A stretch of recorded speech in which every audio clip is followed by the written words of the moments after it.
Welcome to Section 17, focusing on Identity and Access Management, or IAM solutions. This section covers Objectives 2.4 and 4.6 of the Cybersecurity Training and Mentorship Program. Identity and Access Management, or IAM, is fundamental to modern cybersecurity. It is the framework that manages digital identities and controls user access to organizational resources. IAM acts as a gatekeeper, ensuring the right people and machines access the right resources for the right reasons at the right time. The core components of IAM include identification, authentication, authorization, and accountability or auditing. Identity proofing verifies that a person is who they claim to be before granting access. This critical first step involves collecting evidence, such as government IDs and biometric data, followed by verification against authoritative databases. Finally, the confirmed identity is bound to credentials. Account provisioning and deprovisioning are core to IAM. Provisioning is the creation and configuration of a digital identity and access permissions to resources. Deprovisioning is the crucial reverse process of removing accounts and access rights when a user's role changes or they leave the organization.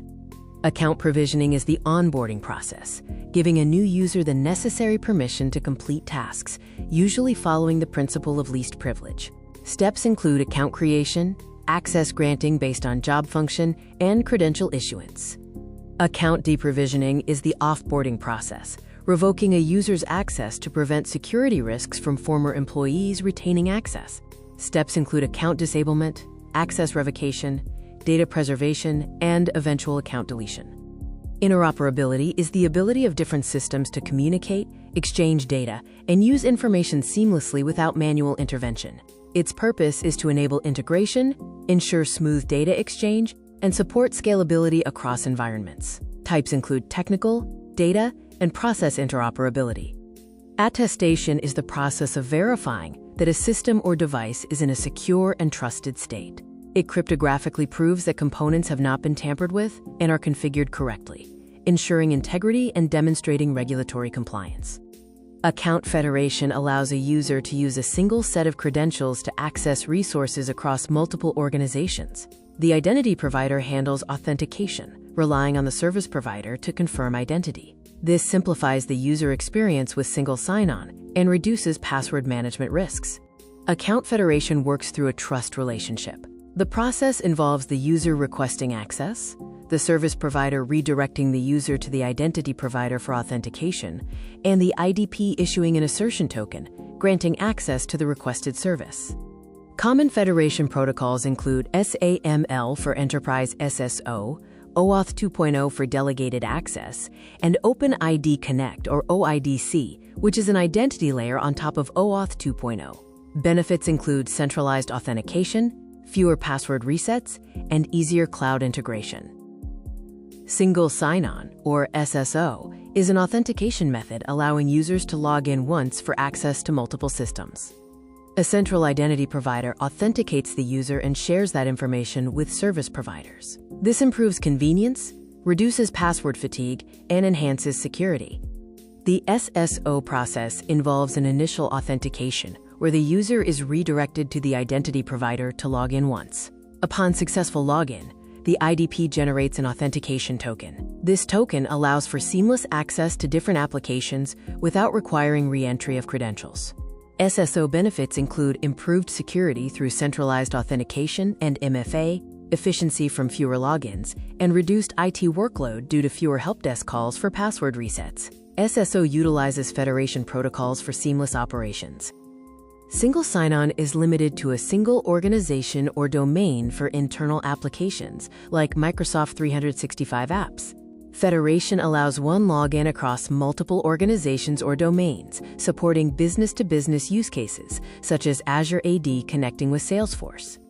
LDAP, or Lightweight Directory Access Protocol, is an industry-standard application protocol for accessing and maintaining distributed directory information services. It is commonly used with Active Directory for centralized authentication and managing user information. OAuth, or Open Authorization, is an open standard authorization framework. It is about delegated access, allowing users to grant third-party applications access to protected resources without sharing their password. SAML, Security Assertion Markup Language, is an XML-based standard for exchanging authentication and authorization data between an identity provider and a service provider. It is the backbone of many enterprise SSO and federation systems, using assertions to pass data. OAuth, or Open Authorization, is an open standard authorization framework. It is about delegated access, allowing users to grant third-party applications access to protected resources without sharing their password. Now, let's focus on different types of logical access control, or LAC. Discretionary access control, or DAC, is an access control model where the resource owner controls access permissions. This model is owner-driven, flexible, uses access control lists, and is identity-based. Mandatory access control, or MAC, is strictly controlled by a central authority, not by users. It is non-discretionary, based on security labels for resources and clearance levels for users, creating a rigid and highly secure environment.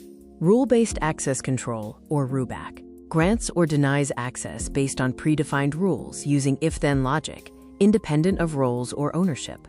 It's often used in firewalls and zero-trust architectures to enforce policy-driven access.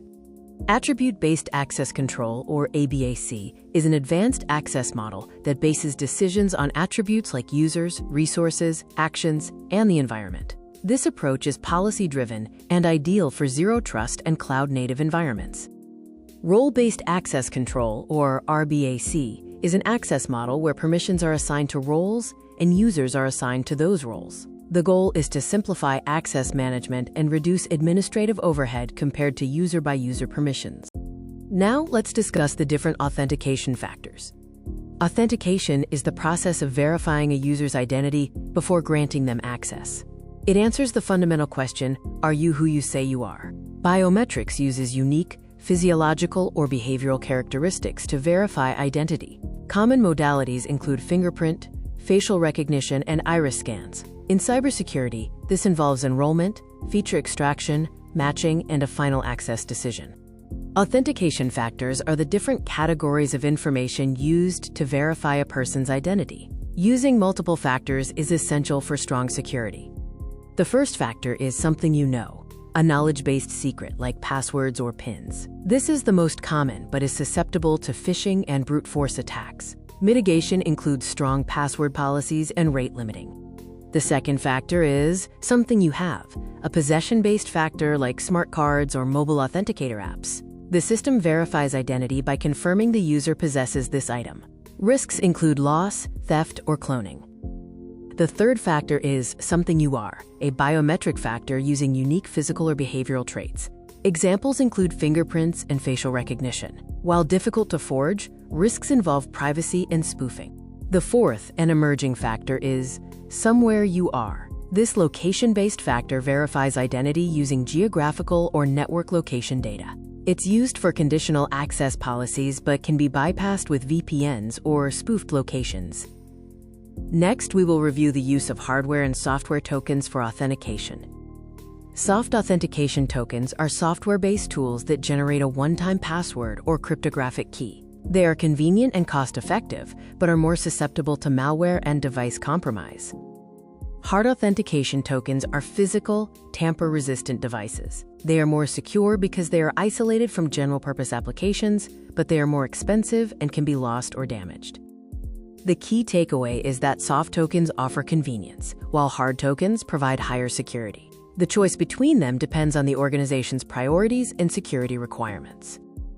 Time of day restriction limits user access based on specific hours, reducing unauthorized activity risk during off hours. This is an extra security layer focusing on when access is allowed, not just who.